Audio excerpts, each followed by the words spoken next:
Para finalizar entonces nuestra clase de hoy, vamos a plantear un último problema de ciclo Otto que dice muestre gráficamente cómo varía la potencia suministrada como función de las revoluciones de un motor de Otto de 4 tiempos, variando estas de 1000 a 3000 RPM con un incremento de 200 RPM si se considera que el fluido de trabajo es aire como gas ideal a 101 kilopascal y 298 Kelvin al principio del proceso de compresión, que sería nuestro estado inicial de vuelta.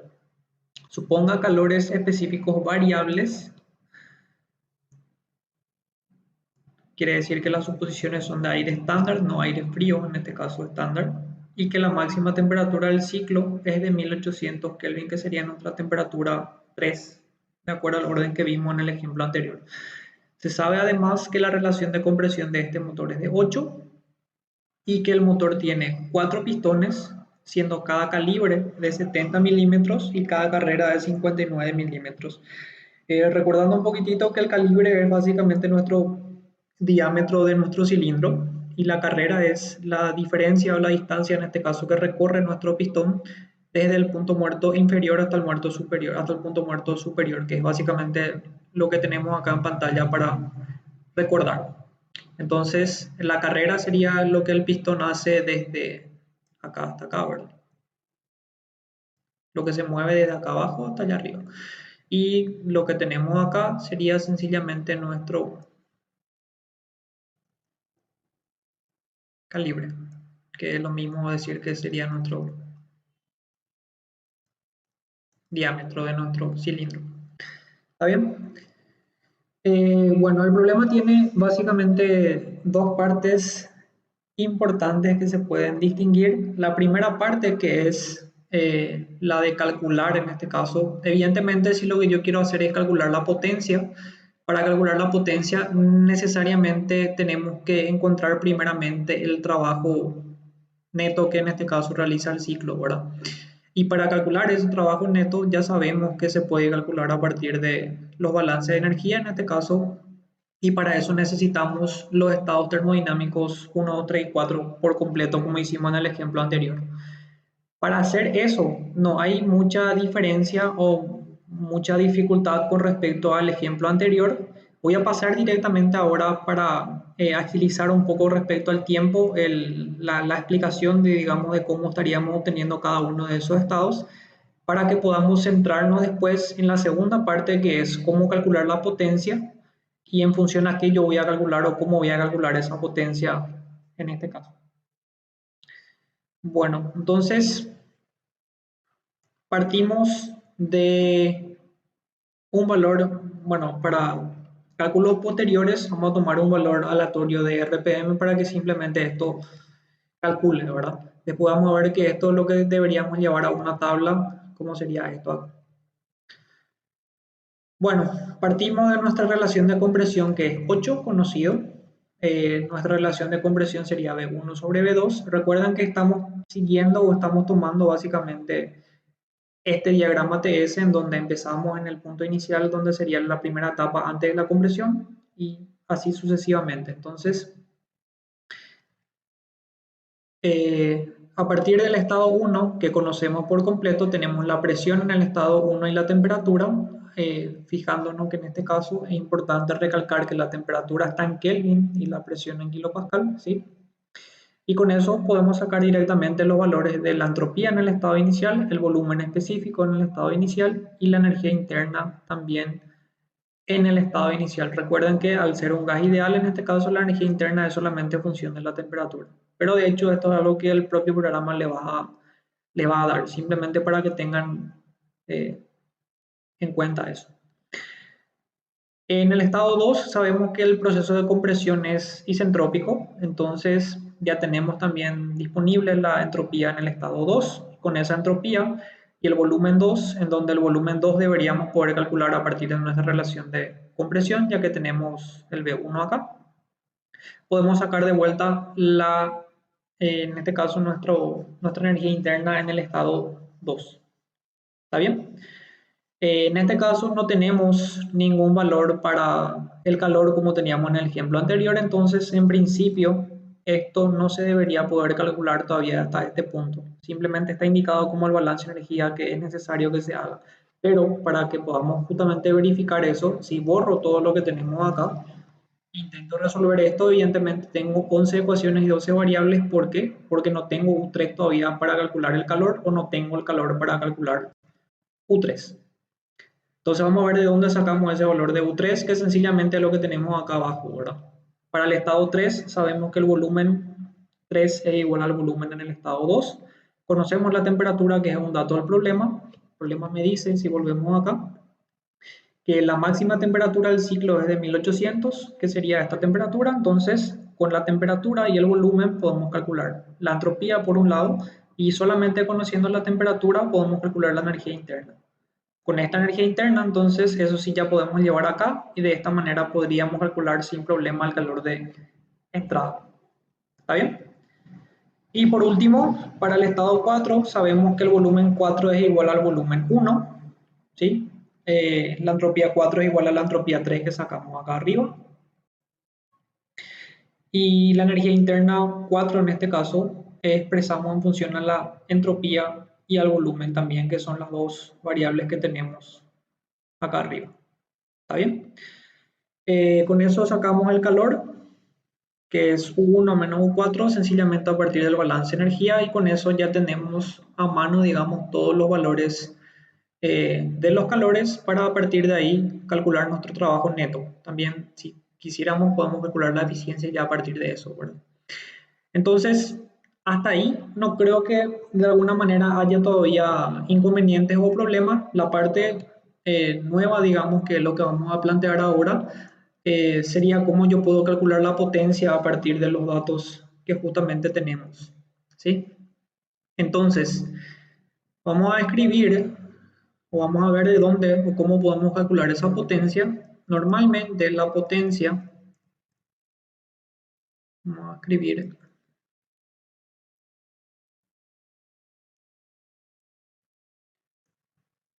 la potencia. Normalmente, si por ejemplo hablamos de un ciclo Rankine, la potencia es el flujo másico por el trabajo neto. El problema es que en este caso yo no cuento con un flujo másico porque no tengo un flujo propiamente, ¿verdad? Entonces, si tenemos una masa, esta masa, ¿qué masa es? Es sencillamente la masa de aire que hay acá, ¿verdad? ¿Sí? Entonces, si vamos haciendo un análisis dimensional, esta expresión que está acá sería o tendría las siguientes unidades. La masa va a tener unidades de kilogramo. El trabajo neto tendría unidades de kilojoule por kilogramo por, y esto es algo importante que de alguna manera queda implícito en alguno de los otros ejemplos que hicimos, pero es importante aclarar que este trabajo que estamos calculando es por kilogramo y por un ciclo termodinámico. Eso es bastante importante. ¿Por qué? Porque yo calculo este trabajo a partir de las 4 etapas que conforman en este caso nuestro ciclo Otto, ¿verdad? Entonces, este trabajo está dado para un ciclo termodinámico. ¿Está bien? Si hacemos entonces este análisis dimensional, esto me sigue dando que debería tener unidades de kilojoule por un ciclo termodinámico, lo cual no es unidad de potencia. Quiere decir que esto necesitaría multiplicar por, en este caso, justamente lo que el problema me dice, que son las revoluciones. En este caso podemos dejar, en vez de revoluciones por minuto, podemos dejar en, para que nos quede como potencia en watt o kilowatt, podemos dejar como revoluciones por segundo, ¿sí? Y revoluciones por segundo debería tener las siguientes unidades de medida, que serían en este caso revolución por segundo, ¿verdad? Y si miramos esto como tenemos tal cual acá, entonces simplificando todo esto, me quedaría como unidad de medida kilojoule por un ciclo termodinámico, ¿sí? Por revolución sobre segundo. Lo que a mí me interesa, en principio, es esto, ¿sí? Entonces, ¿cómo yo puedo de alguna manera eliminar, digamos, el revolución en el ciclo que tenemos acá? Sencillamente con la relación que existe entre nuestro ciclo termodinámico con las revoluciones o con los ciclos mecánicos que en este caso ocurren en un ciclo Otto. Y para eso es importante recordar, digamos, lo que vieron en teoría, en donde para este tipo de motores, que sería el motor Otto de 4 tiempos, por más de que el motor tenga 4 etapas, solamente cada 2 etapas, digamos, se va produciendo potencia, no se va produciendo en cada etapa, que es justamente la diferencia que había con respecto al motor de 2 tiempos. ¿Está bien? El motor de 2 tiempos en cada etapa, digamos, se está produciendo potencia. En el motor de 4 tiempos, lo que tarda en este caso para subir y bajar son 2 etapas, lo cual correspondería en este caso a una producción de potencia por cada 2 etapas o 2 revoluciones. Entonces, esto podríamos reducir de la siguiente manera. Un ciclo termodinámico, que es lo que normalmente conocemos, corresponde a 2 revoluciones de lo que sería nuestro pistón, ¿verdad? De alguna u otra manera, las revoluciones serían los ciclos mecánicos. Con lo que podemos decir que por un ciclo termodinámico hay 2 ciclos mecánicos. Creo que eso queda claro, ¿verdad? Que de alguna manera, contando las 4 etapas, en realidad el pistón está subiendo y bajando 2 veces en esas 4 etapas, que sería básicamente esto, ¿verdad? Entonces, esto se iría con esto se iría con esto, y con eso ya tendríamos nuestra ecuación de potencia, ¿verdad? En este caso lo que faltaría agregarle a esto para que quede completo es sencillamente un medio que tenemos allá. Entonces voy a escribir de vuelta acá para que se entienda. La potencia es sencillamente la masa por el trabajo neto, por las revoluciones por segundo, y todo esto por un medio. ¿Está bien? Y en principio esto debería tener las unidades de medida que nosotros estamos viendo ahora mismo, que deberían ser kilojoule por segundo, que sería sencillamente kilowatt.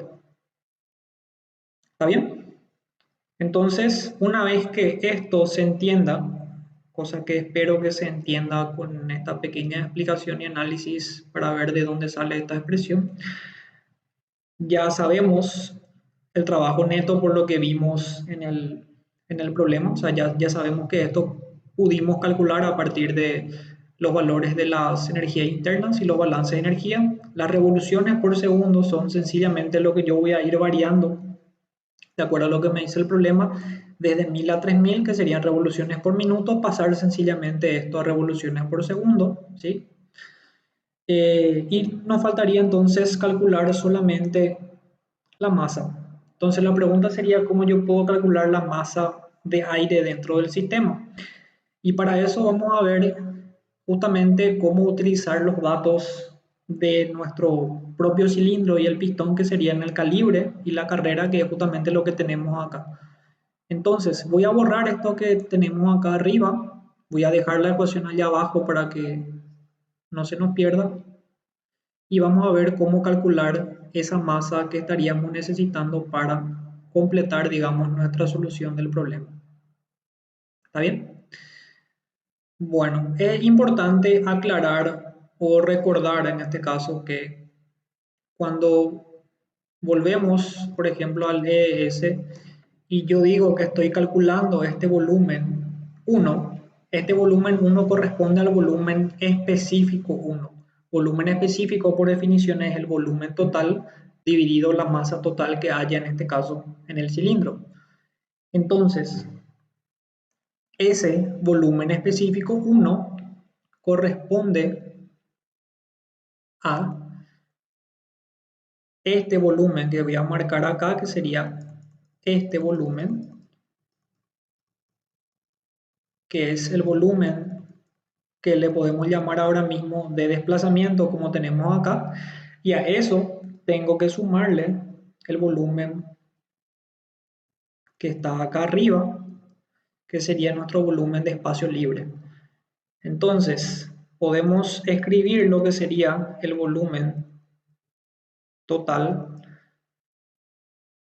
o de alguna manera eso sería nuestro volumen máximo, como la suma de el volumen de desplazamiento, que le podemos llamar BD, volumen de espacio libre, que sería BL. Entonces esto sería BD más BL.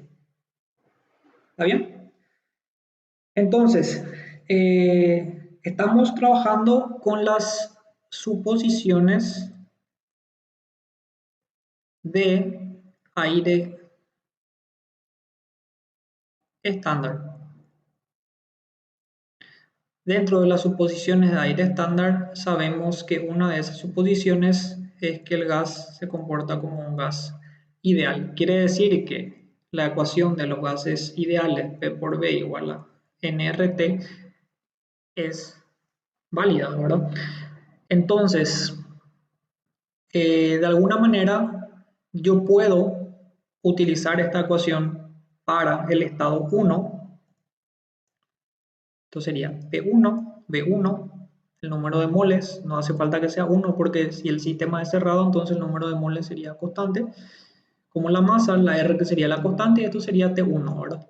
Podemos reescribir mejor esto sabiendo que el número de moles, N, es la masa sobre el peso molecular.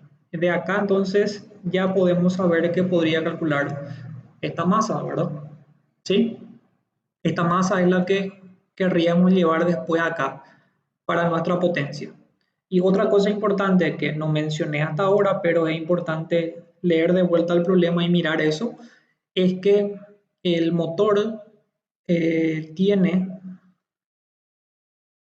4 pistones, que es algo también importante recordar, que en este caso todos los cálculos que hicimos para este trabajo neto, para esta masa y para esta potencia, es válida para un pistón. Quiere decir que todo esto tengo que multiplicar después por 4 para saber en realidad la cantidad de potencia total. ¿Está bien? Bueno, entonces, a partir de la ecuación del gas ideal, necesitaría la presión 1, la cual tengo, la constante de los gases, el peso molecular tenemos también para el aire, la temperatura 1 también tenemos, y el volumen 1, que sería el volumen 1, escribo acá, volumen 1 es nuestro volumen que voy a marcar ahora en negro, que sería todo esto. Esto entonces es básicamente nuestro volumen 1. Volumen 1 entonces sería el volumen de desplazamiento más el volumen de espacio libre. ¿Está bien? Y puedo calcular este volumen 1 y necesitaría esto y esto, ¿verdad? ¿El volumen de desplazamiento se puede calcular? Sí se puede calcular el volumen de desplazamiento. Vamos a borrar de vuelta esto acá y vamos a indicar solamente lo que estaríamos calculando con las propiedades que nos da el problema, que sería esto, que es nuestra carrera, y esto que habíamos dicho que era nuestro calibre. Entonces, este volumen que está acá, que es nuestro volumen D, podemos calcular. ¿Cómo podríamos calcular ese volumen? El volumen D es sencillamente el volumen del cilindro, que sería el área de base por, en este caso, la carrera. Entonces, el volumen D es, en este caso, igual a el área de base, que es pi por el calibre al cuadrado sobre 4. El calibre sería lo mismo que el diámetro, por si les confunde o algo, entonces podemos dejar sencillamente en pi por diámetro al cuadrado sobre 4, que es el área por la carrera. ¿Está bien? Con eso tenemos el volumen de desplazamiento y nos faltaría el volumen del espacio libre. ¿Cómo podemos calcular el volumen del espacio libre? Y en este caso podemos hacer uso de nuestra relación de compresión que el problema me da, que es 8.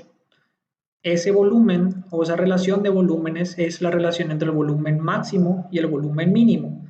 El volumen máximo es justamente el volumen 1 que yo estoy viendo ahora, que es volumen D más volumen L, o vamos a escribir volumen máximo sobre volumen mínimo. Mi volumen máximo es la suma del volumen de desplazamiento más el volumen del espacio libre, y esto es dividido el volumen mínimo, que es el volumen del espacio libre, que sería esto. Esto sería mi volumen mínimo, ¿verdad? Entonces tenemos esta expresión que está acá. Y entonces podemos sacar de esta expresión 1 el volumen de espacio libre. Bueno, vamos a empezar. Calcularíamos primeramente esto, el volumen de desplazamiento. Con el volumen de desplazamiento nos iríamos acá para calcular el volumen de espacio libre. Con el volumen del espacio libre nos iríamos a la ecuación de gas ideal, en este caso, para sacar nuestra masa. Y por último, una vez que tenemos nuestra masa, eso podemos pasar directamente a nuestra potencia para con eso calcular lo que nos pide realmente el problema. ¿Está bien? Bueno, entonces vamos de vuelta al ES para mirar todos estos cálculos que vimos ahora, cosa que espero que se haya entendido de dónde sale más o menos cada una de las cosas que calculamos. Y seguimos en donde dejamos. Tenemos que el trabajo neto es la relación o la suma algebraica, en este caso, entre los calores de entrada y salida. La eficiencia, para calcular, por lo menos para tener idea de cuánto sería la eficiencia de este ciclo. Y los datos mecánicos que tenemos. El diámetro es, en este caso, 70 milímetros. La distancia, que en este caso sería nuestra carrera. El área es 0,25, que sería un cuarto por pi por diámetro al cuadrado. Y el BD, o el volumen de desplazamiento que habíamos visto, es el área por la distancia o la carrera. ¿Está bien? Ahí creo que no debería haber muchos inconvenientes. A partir de la relación de compresión podemos calcular el volumen de espacio libre, como habíamos visto. Entonces, a partir de esta expresión, conociendo esto que calculamos acá arriba, con los datos del problema, calcularíamos esto. ¿Está bien? Teniendo eso, entonces nos vamos a la ecuación del gas ideal. Tenemos la presión 1, el volumen 1, como habíamos dicho, sería el volumen D más volumen L. No le llamo ahora mismo volumen 1 porque va a tener conflicto con el volumen 1 que está acá. Para evitar ese problema, entonces sencillamente dejo la suma indicada acá. ¿Está bien? Y esto va a ser igual a la masa sobre el peso molecular por R por la temperatura 1, donde dijimos que de acá deberíamos sacar la masa de aire que hay en nuestro cilindro. ¿Está bien? Fíjense que también podría hacer lo siguiente. Del volumen 1 específico se puede despejar la masa de aire que existe en esa fracción del sistema, haciendo lo mismo básicamente. Fíjense que esto, que es volumen 1, es el volumen total sobre la masa, y el volumen total estoy considerando como el área por la distancia. Esto evidentemente no es lo mismo que tenemos allá arriba. ¿Por qué?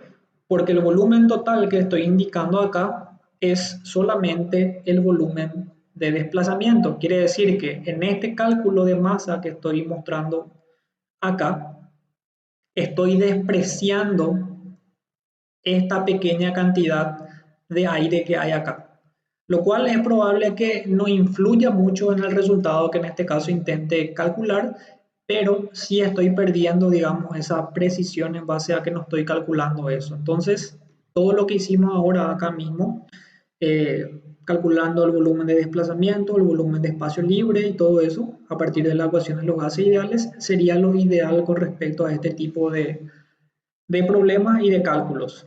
¿sí? Si hacen directamente esto, bueno, no va a estar demasiado mal, pero no va a estar completamente bien también. Y les coloco justamente esto de esta manera para que veamos ahora la diferencia en cuanto al resultado que vamos a calcular. ¿Está bien? Bueno, entonces, teniendo la masa, ya podemos calcular la potencia. La potencia sería, como habíamos visto, 4, que es la cantidad de cilindros de dispositivo, cilindro pistón que tenemos, por el trabajo neto, que es para un solo pistón, para un solo ciclo termodinámico, por la masa, por 0,5, que era el valor en este caso de la relación que para cada ciclo termodinámico tenemos dos ciclos mecánicos, y las RPM que multiplicamos por 1/60 para que esto sean revoluciones por segundo. Y con eso sí terminamos el problema. Esto es sencillamente para pasar nuestra potencia a HP, que creo que es lo que nos pide el problema. ¿O no? Bueno, no pide exactamente la unidad de medida, pero en este caso podemos dejar en función a tanto kilowatt o en este caso HP. Bueno, entonces resolvemos esto y lo que vamos a comparar es la masa que calculamos con esto, con la ecuación de gases ideales, de acuerdo a lo que vimos acá. Vamos a comparar con la masa en este caso, para ver si es que hay mucha diferencia o no. Entonces, resolvemos esto y comparamos la masa con la masa que era sencillamente esto, kilogramos. Entonces, mirando ambos resultados se puede ver que prácticamente no existe mucha diferencia. No sé, si redondeamos esto tendríamos 0,00027 y esto sería 0,00031. Entonces prácticamente no hay mucha diferencia, ya que es muy poco lo que estamos omitiendo, digamos, si es que hacemos sencillamente esto. Pero, como les repito, es ideal que se entienda por qué calculamos de esta manera y por qué esto sería, digamos, una aproximación un poco más correcta a lo que realmente está ocurriendo en nuestro sistema. ¿Está bien? Después de nuestra masa, también podemos ver nuestro trabajo neto, que es 514,5, y nuestra eficiencia, que es 0,5158. Quiere decir que estamos de vuelta dentro de ese mismo rango en el problema anterior, que creo que salía 0,52, 0,56, creo que era la diferencia que habíamos encontrado. Entonces, sigue estando en ese orden, digamos, nuestra eficiencia. Y nuestro gráfico, o nuestra potencia, que es lo que nos pedía evaluar, era los RPM, que van desde 1000 hasta 3000 en intervalos o en incrementos de 200, y con eso calculamos los distintos valores de HP, que como podemos ver acá, es una relación simple y lineal, ¿verdad? Que a medida que aumentan las RPM, efectivamente aumentan la potencia, ¿sí? Bueno, entonces, con eso sí terminamos esta parte correspondiente a motores Otto. Eh, Vuelvo a recalcar, lo importante en este caso, en este problema en particular, es saber o entender cómo calcular la potencia. Tengan en cuenta que esto no es nada que de alguna manera yo espero que ustedes sepan de memoria, ni que tengan, digamos, en un formulario, sino que es algo que pueden deducir o que se puede entender, digamos, a partir de el conocimiento de la teoría, ¿verdad? Entonces, tengan en cuenta eso y cómo calcular entonces nuestra masa a partir de los volúmenes que estamos considerando y por qué justamente no es completamente correcto utilizar directamente el volumen específico 1 para calcular la masa, ya que como dijimos estamos perdiendo, digamos, esto pequeñito que está acá arriba. ¿Está bien? Bueno, ahora sí, entonces les dejo por esta clase y continuamos la siguiente clase.